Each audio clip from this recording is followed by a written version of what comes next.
nǹkan tí Yorùbá bá ti náà fẹ́ lèmi fẹ́ èmi kan fẹ́ Oòduà Republic ṣùgbọ́n mo wà careful pé níbo làwọn ọba wa ń lọ níbo làwọn olóṣèlú wa ń lọ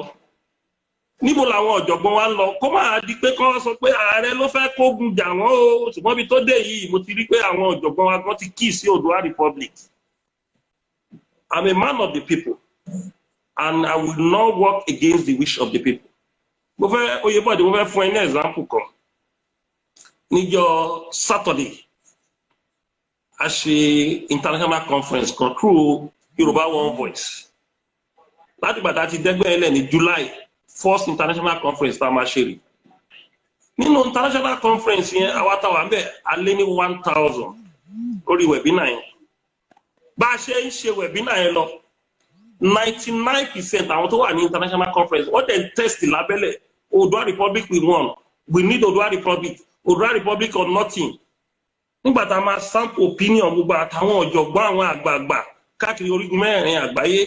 a rí pé nǹkan tó ń fẹ́ Oòduà Republic ni ọba tó bá wà nílùú tí nǹkan táráàlú ẹ̀ bá fẹ́ tí ọba ìlú yẹn ò bá fẹ́ mo fi ń ṣe example ni o tọ́ba ọ̀tá ìlú lọ́ba máa ń jẹ́ o ó dẹ̀ máa ń kógun jàlú ni o ọ̀jọ̀gbọ́n tó bá wà ń lù ú nǹkan táwọn aráàlú ẹ̀ bá fẹ́ tí ò bá fọwọ́ sí ó máa ń di ọ̀tá ìlú ni and mo ṣe bẹ̀rẹ̀ ilé ayé mi ni mi ní jẹ́ kan nínú tó máa jẹ́ ọ̀tá ilẹ̀ Yorùbá mo ti rí gédégbé pẹ̀lú conference tá a ṣe níjọ́ Saturday yẹn pé nǹkan tí Yorùbá ń fẹ́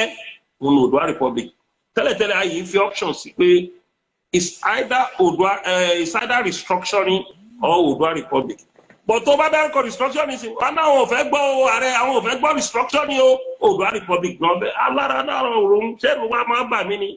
wọ́n ní tẹ́lù bá ń bà yín ẹ wí o ẹ̀rù bọ́ ọmọ ọba lógún nígbà tí bá wá jẹ́ Ààrẹ Ọ̀nà Kakanfò tó wá di pé bí Yorùbá ṣe máa bọ́ ní dáǹdèlẹ̀ wa máa bà mí ẹ̀rù gbọ́dọ̀ bà mí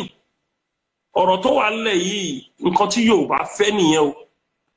tó bá sọ̀rọ̀ restructuring báyìí wọ́n ní no kí wọ́n ṣará lóyìnbó nìkan o ní Nàìjíríà gan bó ti sample opinion àwọn èèyàn wọ́n ní Oòduà Republic náà fẹ́